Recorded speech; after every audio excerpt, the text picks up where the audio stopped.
Hello and welcome back to the Battle Room. So today we're going to look at 5 underrated Pokemon that I think have some potential in the game. So obviously our first one's on the screen.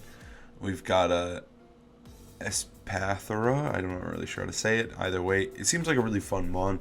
So its ability wise, Opportunist is a cool ability. It's like kind of funny, but I feel like Speed Boost might be the far superior one, much more consistent and much more annoying. And I think the true strength of this Pokemon comes from its signature move, Luminia Crash. So the way this move works is that it has a 100% chance to lower the target special defense by 2, which is quite ridiculous if you actually think about it. This is basically Fake Tears, but an attack.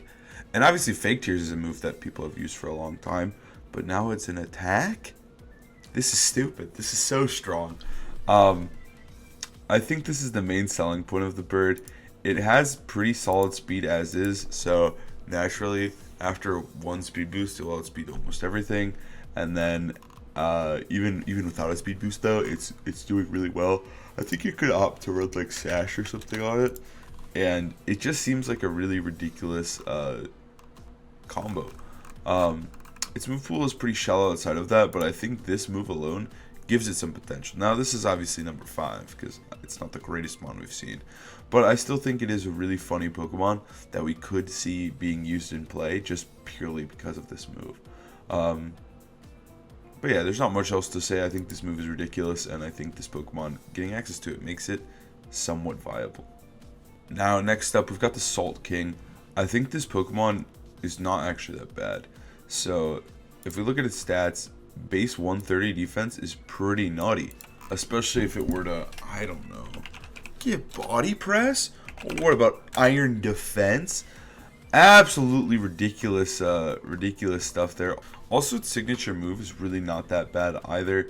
It deals 1/8 max HP per turn, but it does 25% if it's steel or water. Pretty ridiculous stuff if you ask me, and I feel like iron defense, body press, salt cure just seems like a good set on it. Its ability is also pretty cool. It basically gets a resistance to ghost, and it can't be status. You could also opt for clear body. It's not really necessary. I feel like this Pokemon is just mainly pressing iron defense anyways, and most Pokemon can't lower defense. Item wise, you could go for lefties, you could go for a big berry, but probably just lefties. But yeah, I think this Pokemon has a crazy high HP stat as well. So you could do something like this, and you'd get a lot of benefit out of running the Saltmaster himself. Iron Defense Body Press is no joke, and I think it's here to stay in this format. Also, what's really fun is that you can easily just choose kind of a random Terra type and just turn into a Steel type or something, just to get better typing, because Rock typing is not the greatest. And so, you know, choosing Terra Steel or Fighting, if you want to have Stab Body Press, you can do either. It just seems really, really potent. And I think that's what you're going to see a lot of Body Press users do, is just change it to not a random type, but a good defensive type, so that you're actually able to really abuse the fact that you're an Iron Defense Body Press bot. And this guy's no joke. The defense stat's crazy. Salt Cure is actually kind of a good move. And then Iron Defense Body Press is just a broken combo, tried and true. But yeah, I think these two Pokemon are rather lackluster compared to what we got going on next. So next up is Annihilate. I think this Pokemon is absolutely ridiculous. I wouldn't say it's like super underexplored or you know, underappreciated, but I do think that this is a Pokemon that is worth talking about. I think a lot of them are going to be running Choice Scarf and of course Final Gambit. This HP stat is massive. Let's put him to level 50 so you can truly see how much HP he has. He has 217. Literally, if you hit, you know, let's say Cresselia would be left with 10 HP after an Annihilate Final Gambit. That's Cresselia, right? This is basically one-shotting almost any Pokemon in the game, barring the super bulky ones. Cresselia, Snorlax. Well, okay, it can't one-shot Jellicent, but it has more HP than a Jellicent. Like, that's the level of HP we're talking about here. The attack stat is no joke either, with a nice 115. The speed stat being 90 is pretty strong as well. It gets access to Phantom Force, which is pretty great. It gets access to U-Turn, so you can run Scarf U-Turn, which has always been good. It's also a fighting type, which is pretty good as well.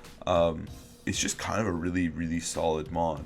It's a great scarf mon, and I feel like low-key it doesn't even necessarily need the scarf, but I feel like this final gambit is something that you're going to have to respect and deal with probably the whole time this game exists, just purely because at any point they get to just choose a mon they want to trade. And obviously you can protect or something, but if they get the read right, like, it could be really, really devastating. And so I actually think that priority might be needed to help deal with this thing, because this thing's a monster. But yeah, I think this is a really fun, dumb mon. Like, Final Gambit silly, Scarf silly. Like, we're back in that kind of game, and I feel like Annihilate isn't half bad. I feel like this set is no joke, and it actually really does require respect, because without it, you're going to get smacked around by Final Gambits, and your opponent will just be able to KO one Pokemon on your team of their choosing, just because this mon goes crazy hard. And I mean, like, the threat of it is sometimes greater, and you could just U-turn out, you could press Phantom Force, you could break Protects. Like, I feel like this Pokemon is, like, low-key kind of good. High-key kind of good. It's a very funny Pokemon, and I think that dealing with it is going to be a feat.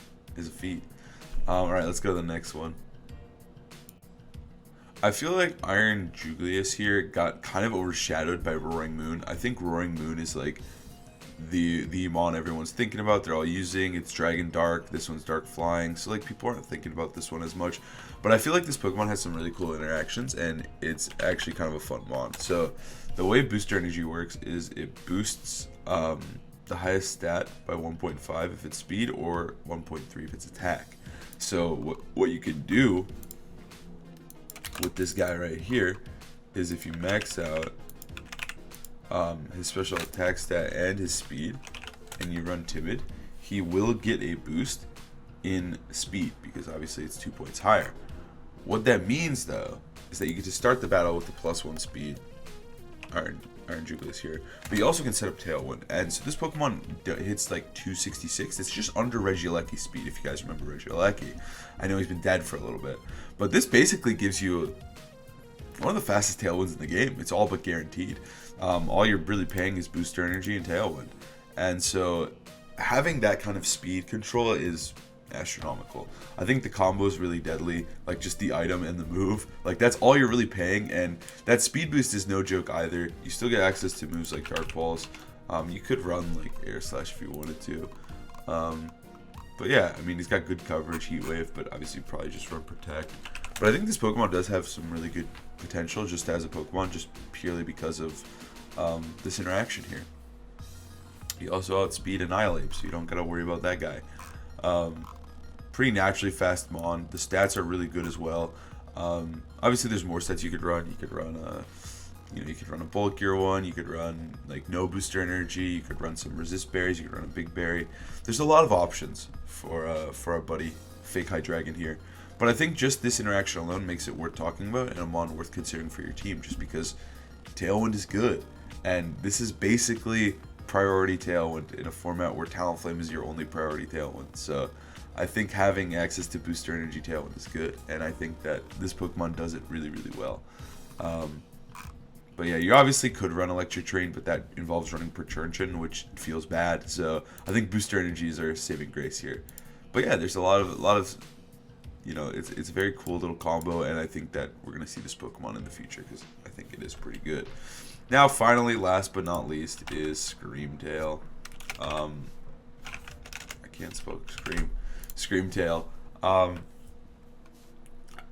think this Pokemon has an incredibly high ceiling. I think that Screamtail has a lot going on for it. Its movesets are ridiculous. It gets access to Trick Room.